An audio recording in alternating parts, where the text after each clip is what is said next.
Bonjour à tous, et ben voilà, encore toujours dimanche matin et une grande tasse de café, bien sûr. Et qu'est-ce que nous allons faire?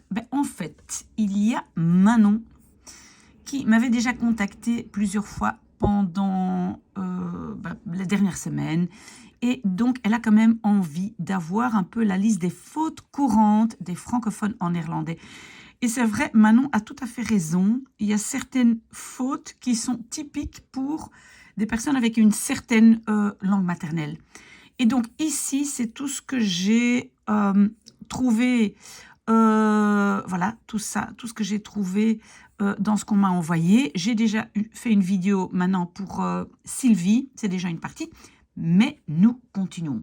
Et alors, une des premières choses que je vois tout le temps, c'est la différence entre kunnen et mogen. Les deux verbes en français veulent dire pouvoir. Pouvoir. Le kunnen, c'est dans le sens c'est possible ou je suis capable de le faire, et surtout mogen a l'élément de permission. Permission. Alors, moeten, moi je pense que ça c'est beaucoup moins, ça c'est vraiment devoir, tu dois faire quelque chose. Donc, par exemple, oh là là, il commence à pleuvoir, il a fait tellement chaud en Belgique et maintenant c'est vraiment, il pleut très très fort. Bon, donc, moeten, pour moi c'est assez facile, c'est ik moet mijn kamer opruimen. Hein? Je dois ranger ma chambre, c'est une obligation. Moeten, ça c'est facile. Alors,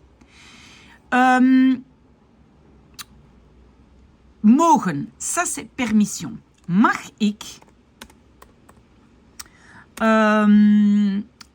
ik mijn telefoon gebruiken? Ou peut-être encore mieux, non. Mag ik naar het toilet gaan? Ouh là là là là, pas bien. Mag ik naar het toilet gaan? Pas question de demander est-ce que je suis capable. Hein? Kan ik? Non, non, non, c'est mag ik. Mag ik naar het toilet gaan? Est-ce que j'ai la permission de vite aller aux toilettes? D'accord? Alors, donc ça c'est vraiment clair. Là, kunnen est impossible. Je mets vite aussi ici, bon, donc la conjugaison de mogen c'est mag, mag, mag. Et puis mogen, mogen, mogen au pluriel tout le temps. D'accord? Donc voilà, n'oubliez pas ça. Au singulier, toujours mag. Ok. Donc, mag ik naar de toilette gaan? Ok. Kunnen, ça c'est plutôt, est-ce qu'il y a une possibilité? Est-ce que je suis capable? Donc, par exemple, on peut dire, kan jij Nederlands spreken? Es-tu capable? Kan je? As-tu la permission de parler néerlandais? C'est très bizarre, ça n'existe presque pas cette phrase. Donc, kan je? Es-tu capable? Sais-tu le faire? Donc, les Belges, je pense, vont dire sais-tu le faire? Je sais que pour les Français, ça n'existe pas, c'est peux-tu. Est-ce que c'est une question de capacité, capable, ok? Et maintenant aussi, je vois des kan, des kunt, etc. Le plus facile de nouveau, c'est d'utiliser toujours kan au singulier et toujours kunnen au pluriel. C'est le plus facile, on ne doit pas penser, ah oui, si le je est derrière, est-ce que je dois laisser tomber le t de kunt? Rien. On utilise kan au singulier et kunnen au pluriel, d'accord? Donc ça, c'est vraiment quelque chose qui revient tout le temps, kunnen et mogen. Ok. Alors, mais ça, c'est plutôt donc pour l'écrit que spelen, jouer, ça se prononce spelen. En fait, c'est un long E. Normalement, ça vient de spelen. Quand j'ai deux L ou deux K ou deux T ou je ne sais pas quoi, la voyelle ici, elle est courte. Donc, c'est spellen. Alors, spellen, c'est épeler. Spelen, c'est jouer. Mais on ne voit jamais spelen écrit comme ça. Pourquoi? Et ça, c'est important. J'ai fait une vidéo là-dessus qui s'appelle syllabe ouverte, syllabe fermée. Qu'est-ce qui se passe?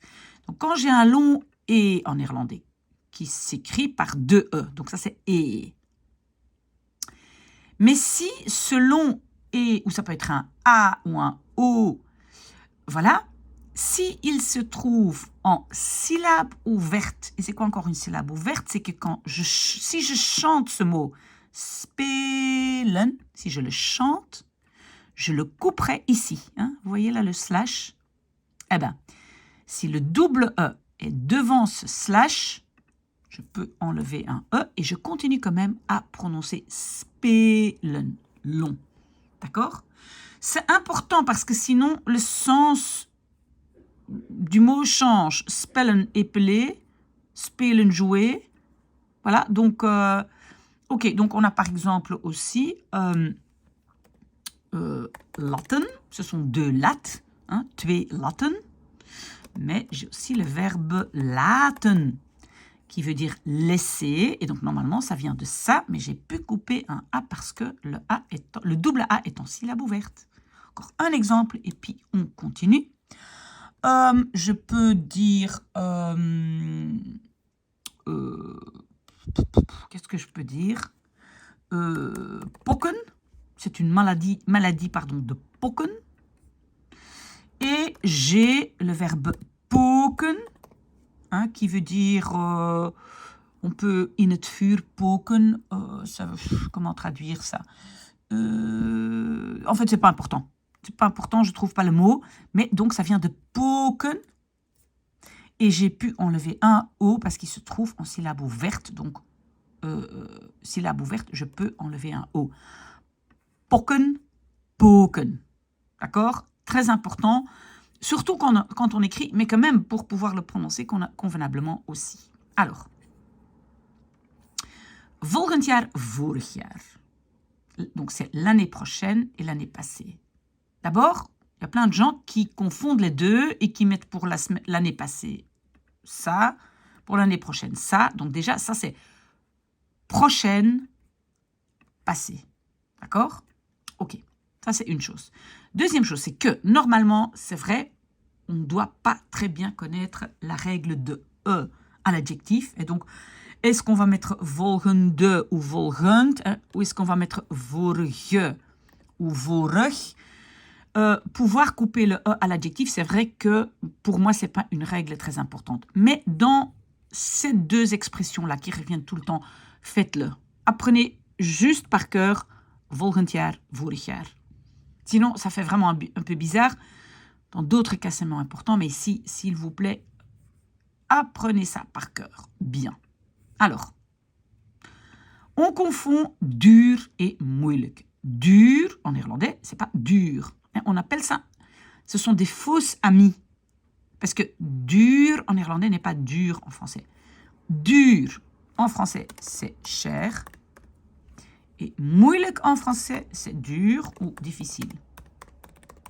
Donc les deux, je dois bien connaître la différence parce que, surtout ici, donc moi j'ai lu « het is duur », comme si on dit c'est cher, mais on a voulu dire c'est difficile. Ok?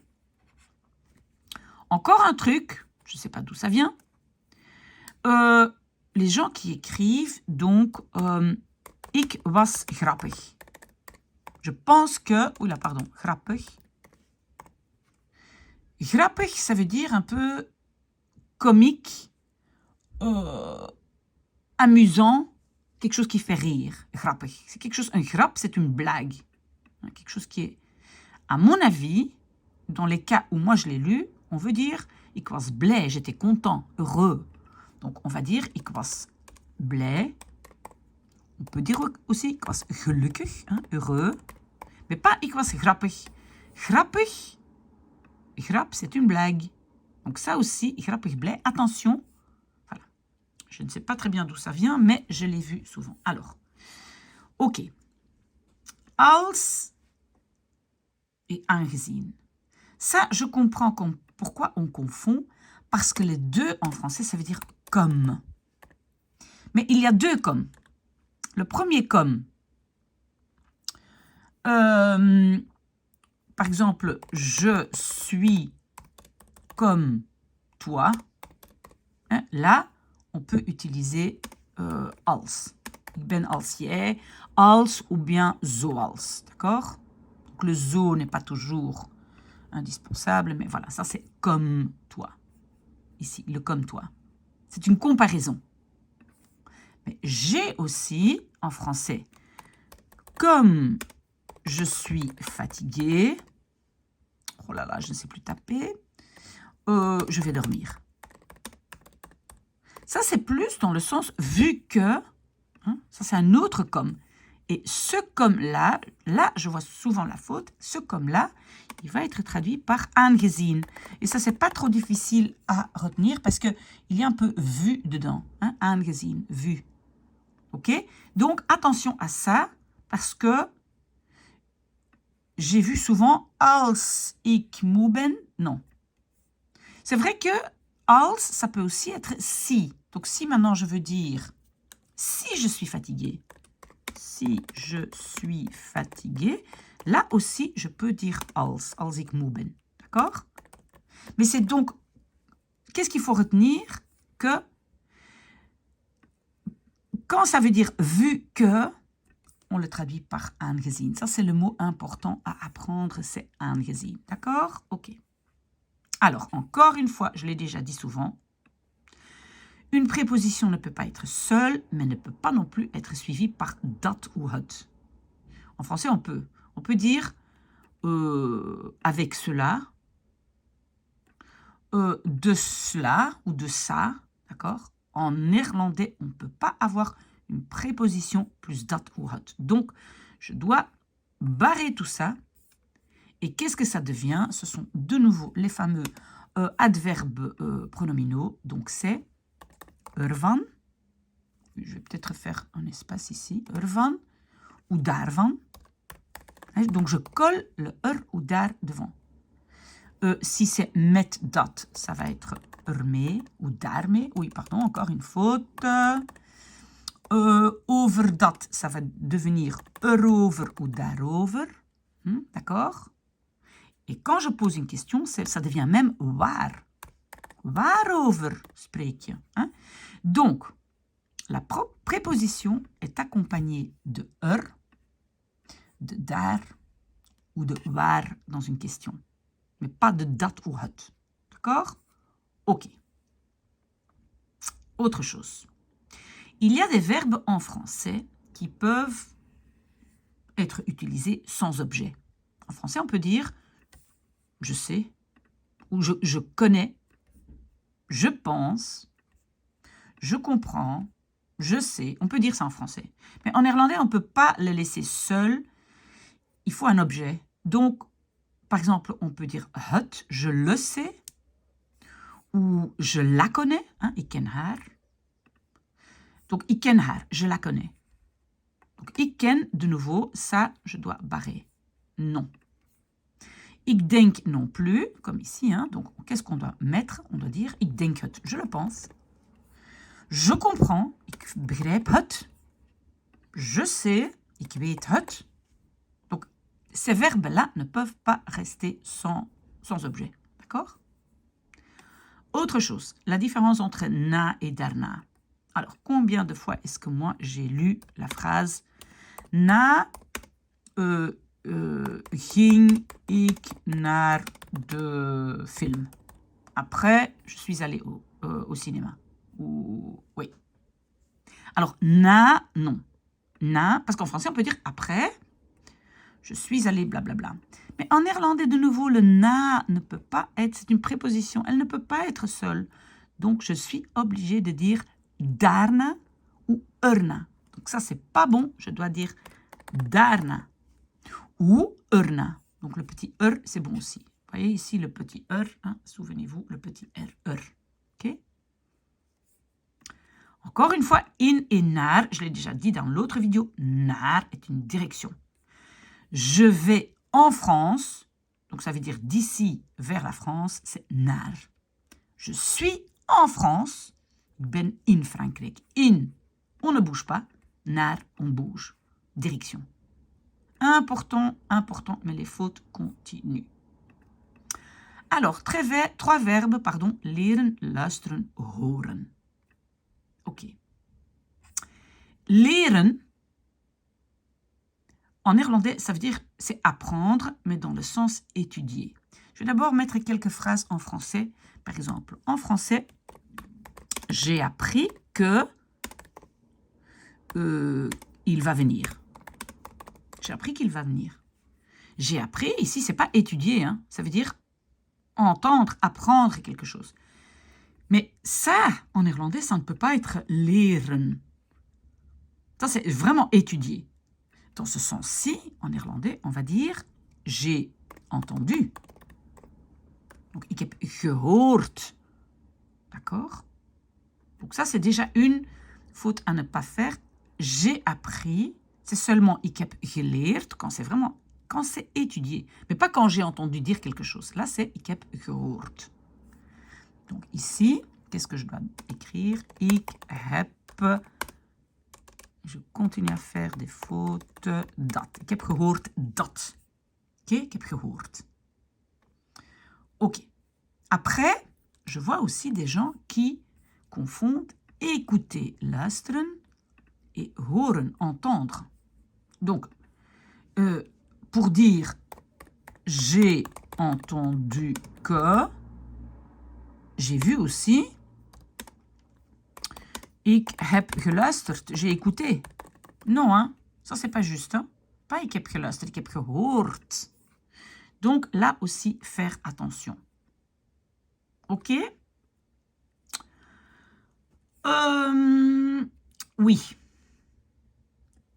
Le mot, pardon, alleen et le mot maar. Alors, alleen en néerlandais, ça veut dire seul. Et pas seulement. Je suis seul. Seul ou seul, ça dépend. Et maar, ça veut dire uniquement.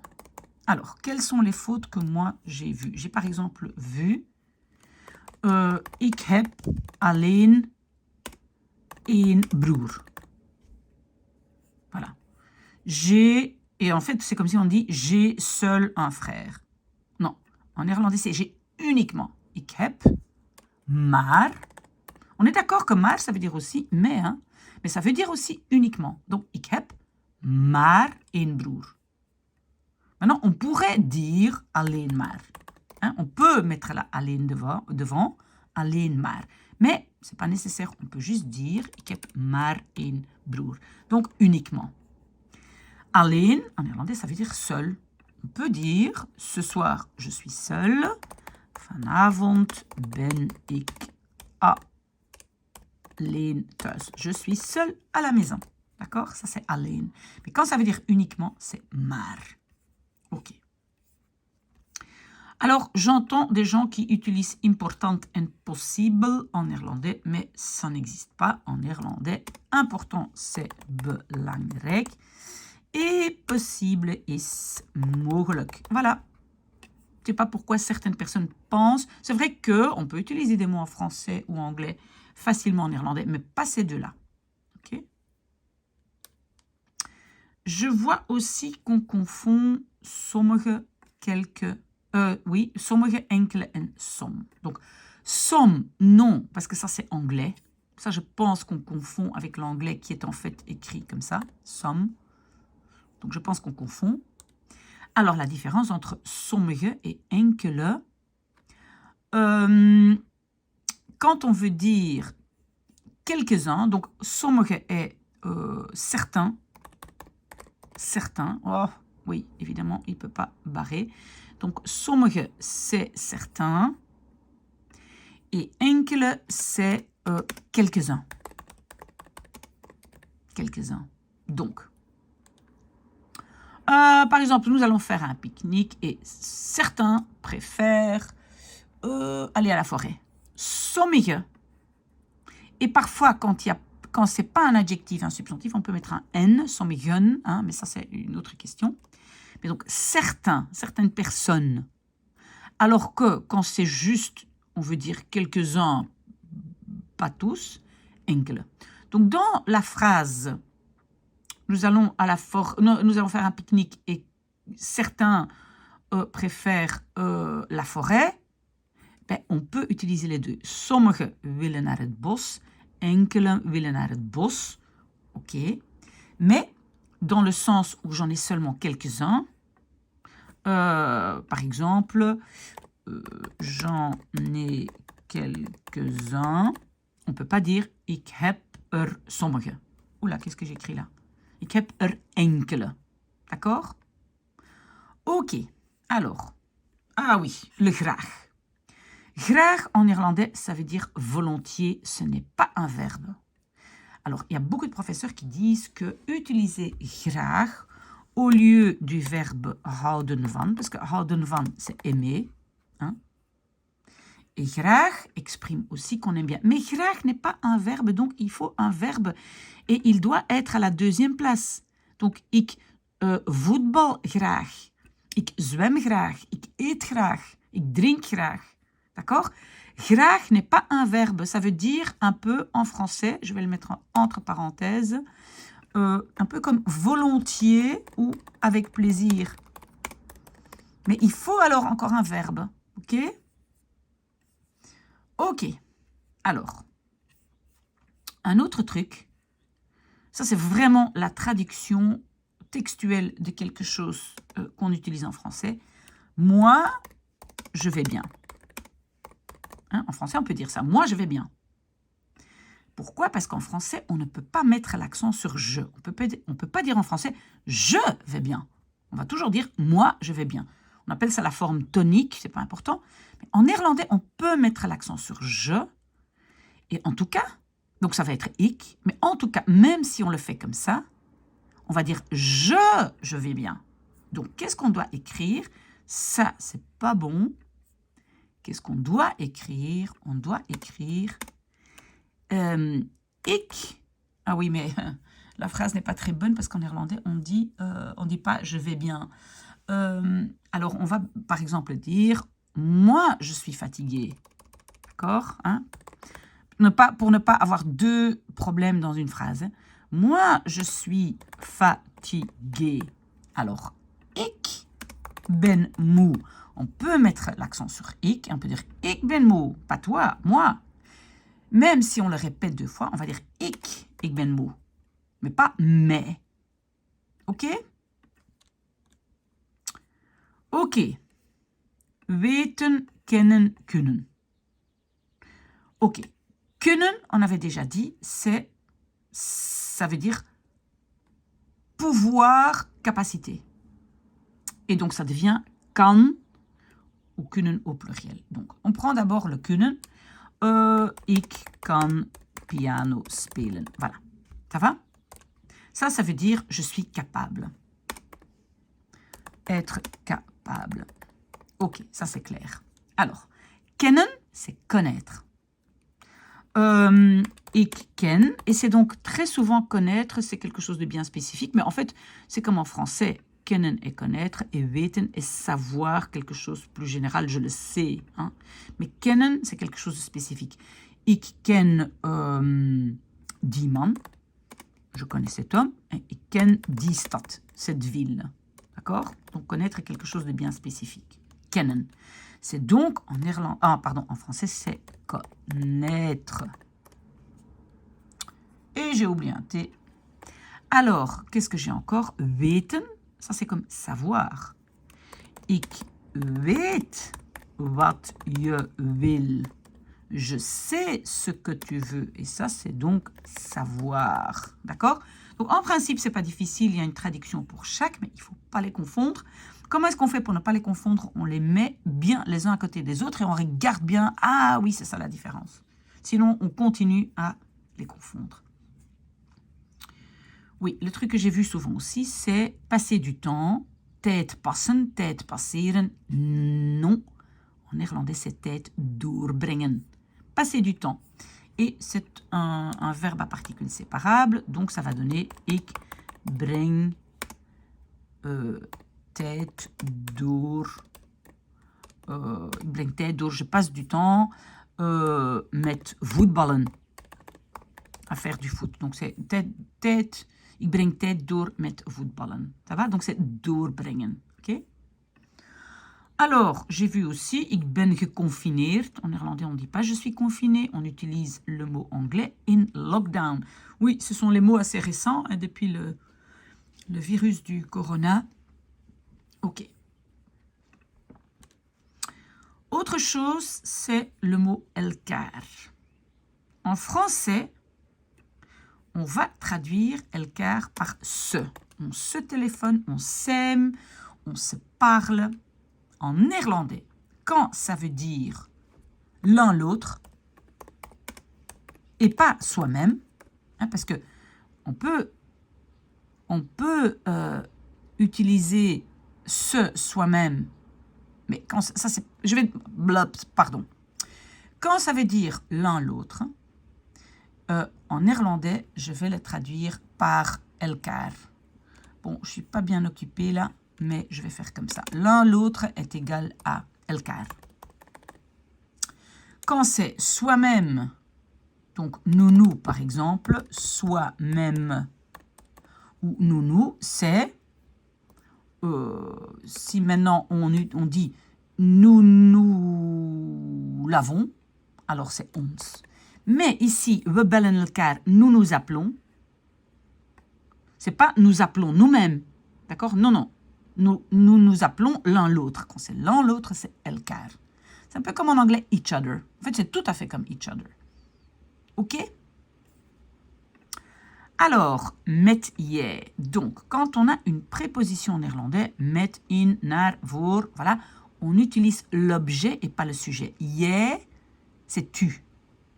Mais met je, non, ça ne peut pas être correct. C'est avec toi, met jou. D'accord? Voilà, ça, voilà, met jou. Avec toi et pas avec tu. Un autre truc que j'ai vu 10 000 fois, c'est in thuis. Alors, il faut savoir que le t dans thuis, c'est déjà la préposition. C'était en fait au départ te huis, à la maison. On a laissé tomber le e et ça est devenu te. Mais quand il y a le t de thuis, ben, on ne met pas une autre préposition. C'est juste thuis et ça veut dire je suis à la maison. Ce n'est pas un mouvement, hein, je suis là, sur place. Je ne bouge pas. Quand c'est je bouge, alors c'est naar huis. Naar huis, je bouge. C'est une direction. OK? Heel veel, oui, on fait la faute. Heel, c'est très. Veel, c'est beaucoup. C'est pas si difficile que ça, mais il faut juste le mémoriser. Je suis très fatiguée. J'ai vu, ik ben veel moe. Non, non, non, ik ben heel moe. D'accord? Bien le mémoriser. OK. Alors, est-ce qu'on a presque fini? Oui, on a presque fini. C'est jusque-là. OK. Alors, tijdens et gedurende.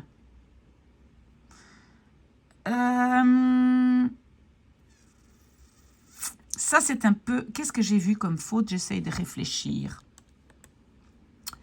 J'ai vu tijdens ik op school was. En fait, c'est pas tijdens et gedurende. Non, non, non. C'est tijdens et terwijl qu'on confond. Alors, tijdens, c'est durant. Et terwijl, c'est pendant que. C'est ça, j'y suis. Donc, durant, ça prend un substantif. Tijdens de schooluren. Donc ça ici, c'est faux.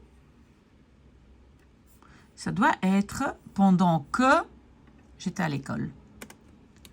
Terwijl ik op school was. On n'oublie pas le rejet. Plum, plum, plum. Et de nouveau, pam, pam, pam. Allez, allez, allez. On ne se trompe pas tout le temps. Voilà. Terwijl ik op school was. Alors, si maintenant on veut dire durant les heures d'école, alors on peut dire tijdens de schooluren. Est-ce que vous voyez qu'ici, on a un substantif et pas toute une phrase? D'accord? Allez, on a presque fini. Oh, qu'est-ce que j'ai voulu dire ici? Zoals, comme par exemple. Ah, zoals. Oui. Zoals, ça veut dire en fait comme par exemple. Si on veut donner des exemples, on doit dire zoals. Je pense que j'ai vu als. Bon, je vais donner un exemple parce que là, je suis en train de m'embrouiller. Par exemple, ik hou van fruit. Hein, j'adore les fruits. Zoals appels, peren en nectarines. D'accord? C'est quand on donne un exemple, c'est zoals. Comme, ça veut dire comme par exemple. Oui, et alors on a l'éternel problème de ne pas savoir est-ce que j'utilise doen ou maken. Mais souvenez-vous quand même que maken demande un peu plus d'effort en général, à part quelques expressions. Et donc, ça veut dire que si on fait un potager moestuin ou on fait des petits gâteaux, c'est quelque chose qui demande quand même un peu d'effort. Donc, on ne va pas dire un moestuin doen ou gebakjes doen. Non, on va dire een moestuin maken en gebakjes maken, n'est-ce pas? Ça demande un peu d'effort. S'il y a quand même des exceptions et vous dites, oh mais bon, faire la vaisselle, ça demande de l'effort, pourtant c'est de afwas doen, alors vous devez le mémoriser. Il y a quelques expressions à mémoriser. Oui, alors, beaucoup de films. Je pense que souvent, on ne se rend pas compte qu'en français, beaucoup de films, il y a un S, mais en néerlandais, oula, ce que j'ai fait là. D'accord, il est parti. Donc, au lieu de dire veel film, en néerlandais, on doit dire veel films. Hein, parce qu'il y a beaucoup de films, mais comme en français, la prononciation est la même, on n'entend pas la S, parfois on l'oublie. Ok? On a presque fini. Donc, ik hoop je zal komen.